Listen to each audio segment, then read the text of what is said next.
2016, Pennsylvania. April 16th, Little Gap north to Powerline Clearing. We drove from Connecticut and got here at about 1:30. I had thought that it was 3 miles each way to the Powerline Clearing where we had turned around in October last year. Well, it ended up being about 4 miles each way, and it was already late when we had started on the trail. It was a nice blue sky day with the temperatures in the 70s. The climb up from Little Gap was really hard for our first day back on the AT. There were lots of rocks on the trail which slowed us down. When we were at home, Dave had said that he had remembered Pennsylvania was somewhat like Maryland, where we were able to cover 10 miles a day. But right now, he had remembered how hard northern Pennsylvania really is. Only the Cumberland Valley was flat, and we were able to cover a lot of miles. How easy it is to forget the trail after being away from it for 4 months. We went over a lot of rocks and climbed up lots of boulders before reaching a white cross on a tree for a plane crash site somewhere in this area. We reached our turnaround point and headed back down to our car. We did not bring the camper on this trip. We set our tent near the trail at a pipeline clearing with a view of Little Gap below us, just as the sun was setting. The temperature had dropped to 32 degrees after we ate our dinner and climbed into our tent. April 17th, Little Gap south to Ashfield Road. I dropped Dave off at Ashfield Road and I drove over to Little Gap, where we had camped last night on the pipeline near Little Gap.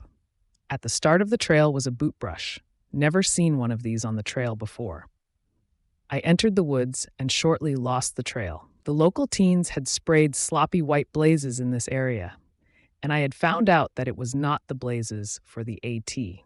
I had trouble finding the AT in this area and was really messed up hiking over large boulders and through overgrown brush with these white sloppy blazes. Eventually, after wandering through the wood, I reached a clear path and found an official white blaze on a tree.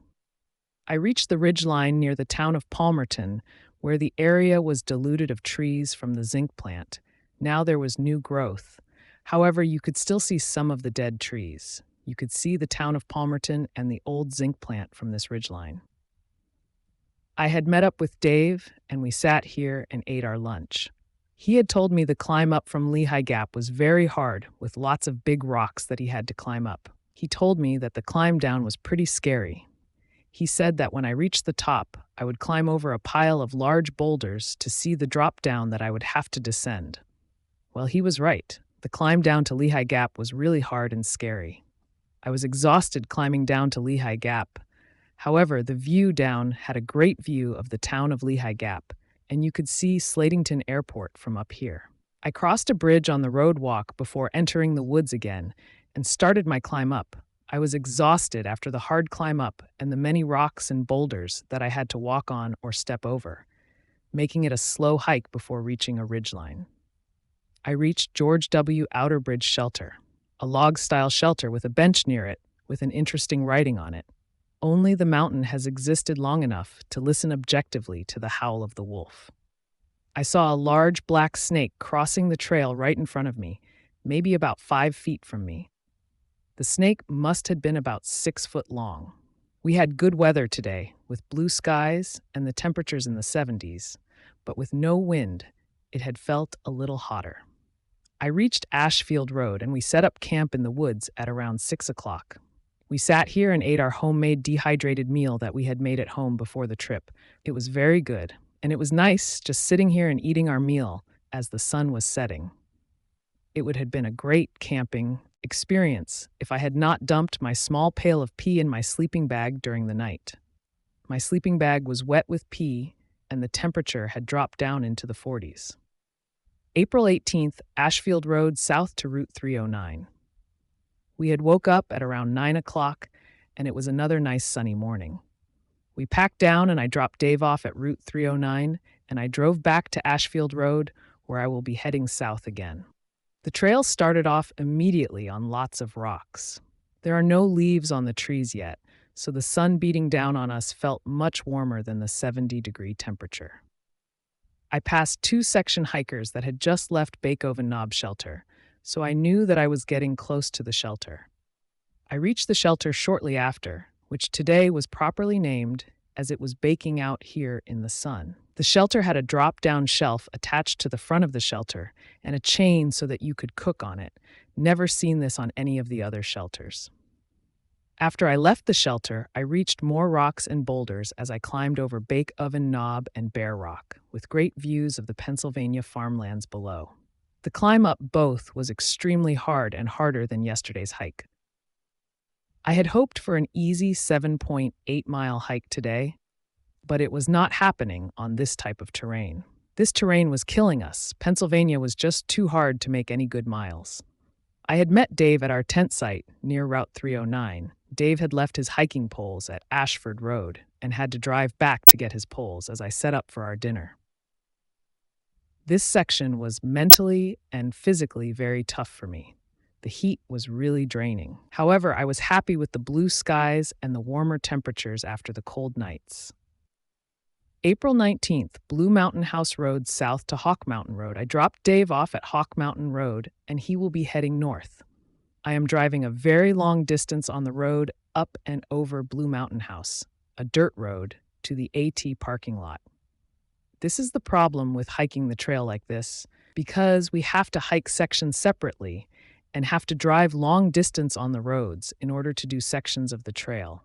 Very time-consuming. Right off the bat, before I even got a short distance down the trail, I noticed that I did not have my fanny pack, and I had no water. I had left it in the car and locked the car. I went back to the car, and with great relief, I found that I did not lock the back door where I had left my pack. I headed back onto the trail. I saw and almost stepped on another large black snake crossing the trail to the shelter.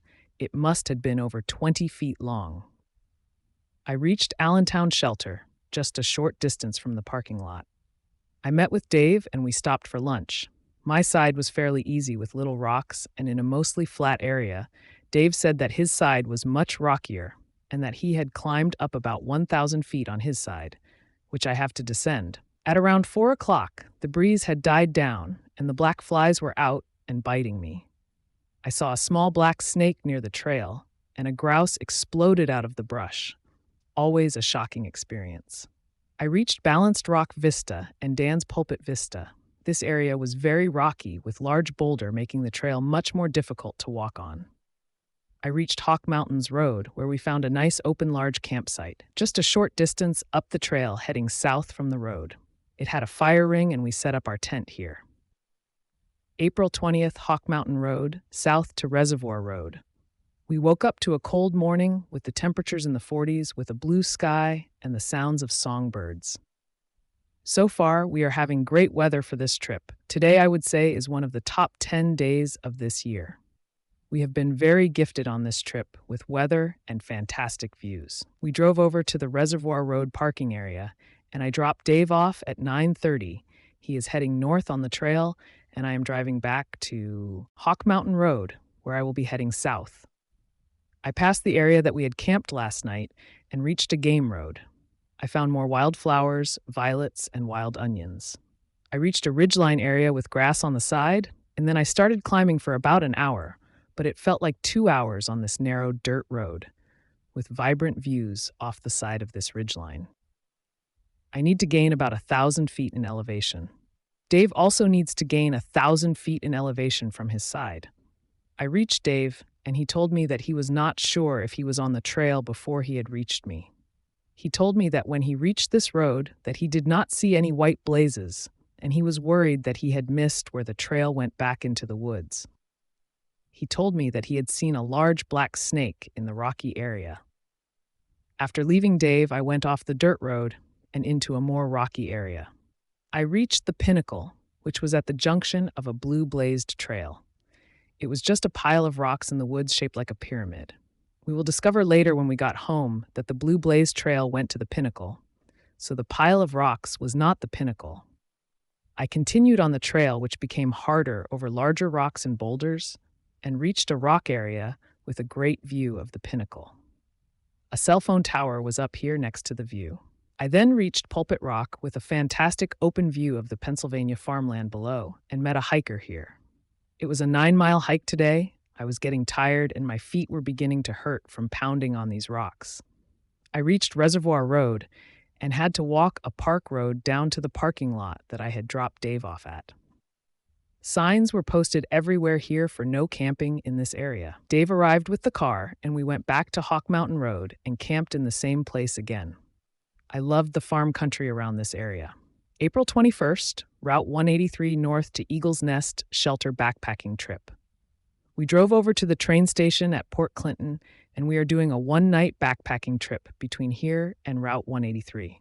Dave is heading south, and I will be heading north this time. The parking lot at Route 183 is very large, and I walked a short distance from the parking lot to the junction of the AT.